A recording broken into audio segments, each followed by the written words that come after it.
Hello, welcome. Thank you for joining us on this edition of News 2, topping our newscast. Amid concerns about the perceived lack of cardiology services offered in St. Thomas's only hospital, Schneider Regional Medical Center, officials called for a press conference Tuesday to announce the coming of a cardiology unit. The new unit is expected to make treatment and testing of heart conditions more streamlined. News 2's April Knight has more.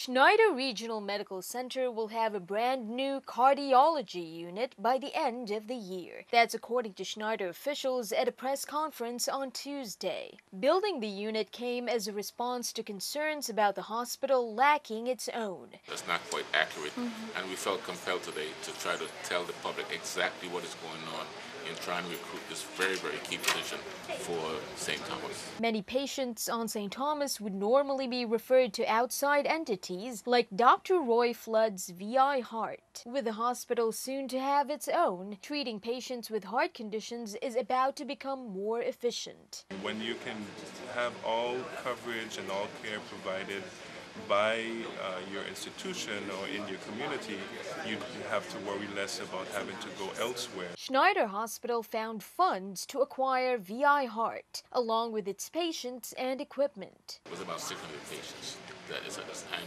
His staff should ultimately be on our staff very shortly. The new cardiology unit will be built on an existing space on the hospital's second floor. Cardiac sonographer Julia Runge will be working with the cardiology team once everything gets set up. This is our Philips ultrasound machine, and this is used for the cardiac ultrasounds that will be done also in the new constructed lab. We also do stress echoes in this room with the ultrasound, where you are walking very fast on the treadmill, uphill. They record your electrical activity at the same time. Construction should be completed by end of December, and this space should see more patients streaming in very soon. Reporting for News 2, I'm April Knight. Marvin Pickering, who's the director of the Virgin Islands Bureau of Internal Revenue, informs hoteliers, timeshare developers, and innkeepers that the hotel room tax will increase from 10% to 12.5% effective January 1st, 2016. The hotel room tax is 12.5% of the gross room rental, which includes the gross room rate plus any additional charges such as energy surcharges and maintenance fees. The increased tax rate will apply to every guest that resides in the hotel, villa, timeshare, inn, or any other sleeping accommodations for a period of less than 90 days. Hotel room tax returns are due on the 30th day after the end of each month. Governor Kenneth Mapper has approved Bill number 31-0251, which is an act amending Title III of the Virgin Islands Code as it pertains to the retirement of government employees. The governor thanked the legislature for correcting the technical errors he noted in his veto message. He says there is still much to be done to stabilize the GERS, but the approval of the measure is a necessary first step, he said, in ensuring that its members can feel secure in the solvency of their pensions. The governor, meanwhile, is preparing for some meetings that will center on various health topics at the Centers for Disease Control and Prevention in Atlanta.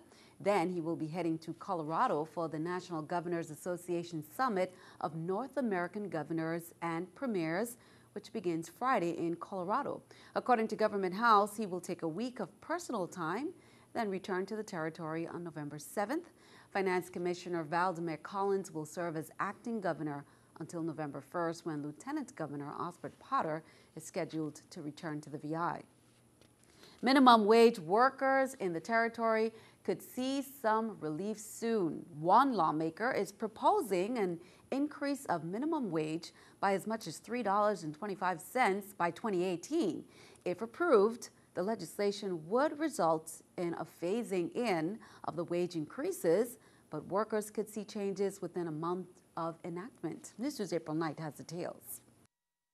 Virgin Islands workers across the board could soon see an increase in the territory's minimum wage. That's if Senator Jean Ford's minimum wage bill gets the okay from the full Senate. People are crying out that their wages are low, whereas cost of living is increasing. We know very well the cost of food in our grocery stores. We know about our utility bills. The current minimum wage in the Virgin Islands is $7.25 an hour. Once Ford's Bill number 31-0236 becomes law, the minimum wage will rise to $8.35 within 1 month of enactment. It would go up to $9.50 by January 2017 and $10.50 by January 2018. As for the effect of the wage increase on employers, it's not that drastic.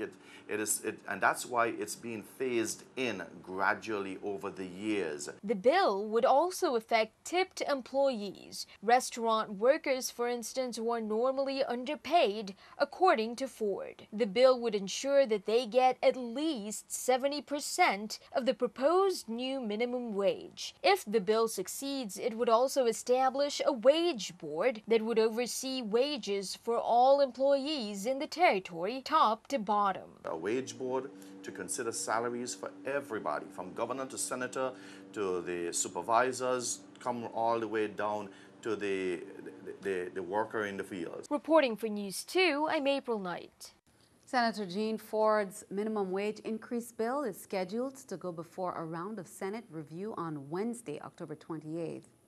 Well, recently, the Liaison Committee for Medical Education's Advisory Board voted not to grant preliminary accreditation to the UVI School of Medicine, and the university is now weighing its options. According to a release from UVI, if the university had been accredited, the school would have opened in August 2016. The LCME found various areas of insufficient progress towards compliance or non-compliance.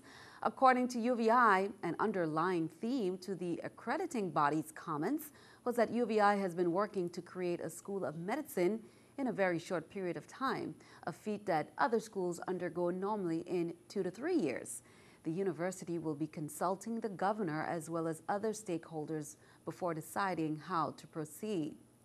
Police are investigating a broad daylight shooting in Frederiksted on Monday at 1:30 p.m. Officers received notification from the 911 emergency call center of a man down in the marketplace in Frederiksted, St. Croix. Officers and an ambulance were dispatched to the area where Elvis Davis, of no fixed address, was discovered lying in the market, found with multiple gunshot wounds about the body and pronounced dead at the crime at the scene. Anyone with information, you're asked to phone the Criminal Investigation Bureau at 340-712-6024 or the Chief of Police St. Croix, Arthur Hector Sr. at 340-712-6005. The anonymous tip service Crime Stoppers, USVI at 1-800-222-TIPS, that's 8477. Also, can you help? On Sunday, October 25th, at approximately 11:45 p.m., a male victim reported that while in the area of Palms Court, an unknown black male struck him several times to the head with an unidentified object. The male victim was transported to the Schneider Hospital, where he was treated and released for lacerations sustained in that attack.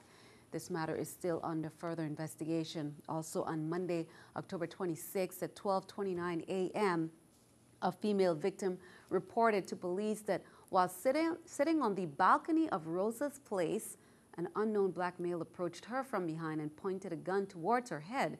The victim then explained that the male took her bag and fled the area.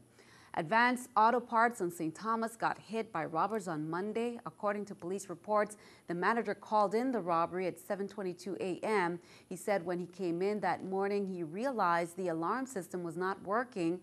Continuing their general routine, the cashier then went around the counter and realized the company's safe was missing.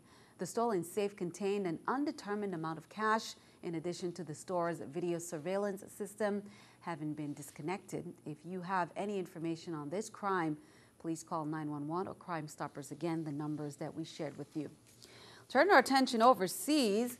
The outgoing Speaker of the House Representatives is offering a parting gift that some Republicans riled up. It's a tentative plan that would fund the government until the spring of 2017. The man most likely to take over the House speakership may not be on board, and other GOP lawmakers say they want more time to review and weigh in on the agreement. Paulo Sandoval reports from Washington. Lawmakers struck the bipartisan budget deal late Monday as a way to avoid a looming fiscal crisis. The agreement proposes to raise domestic and defense spending by $80 billion. It also raises the national debt limit until March 2017. Outgoing House Speaker John Boehner, the man who helped broker the deal, stands by the agreement, saying it's for the good of all Americans. The agreement isn't perfect by any means, but the alternative was a clean debt ceiling increase without any additional support for our troops and without any entitlement reforms. But it doesn't seem to be enough for some of Boehner's fellow Republicans. They are fuming and complaining that the compromise gives way too much to their Democratic opponents. Even the man expected to take over Speaker Boehner's gavel is among the critics on Capitol Hill. I think this process stinks. This is not the way to do the people's business. And under new management, we are not going to do the people's business this way. Paul Ryan hasn't said if he'll actually support the deal tomorrow when lawmakers take it up for a vote. Many expect it to pass with ample support from Democrats despite the disagreements among GOP ranks. Reporting in Washington, I'm Paulo Sandoval. And keeping our eye on the economy, a gauge of United States business investment plans fell for a second straight month in September, pointing to a sharp slowdown in economic growth and casting more doubt on whether the Federal Reserve will raise interest rates this year. Other data on Tuesday showed that consumer confidence slipped in October in the face of worries over a recent moderation in job growth and its potential impact on income. Housing, however, remained the bright spot, and home prices accelerated in August. Here's the New York Stock Exchange with our stock market watch. Everything down there. The Dow 41, NASDAQ down 4, S&P 500 also down at 5. Coming up on News 2, we continue our Breast Cancer Awareness Month recognition. Some information you need to know into your health. That's up next.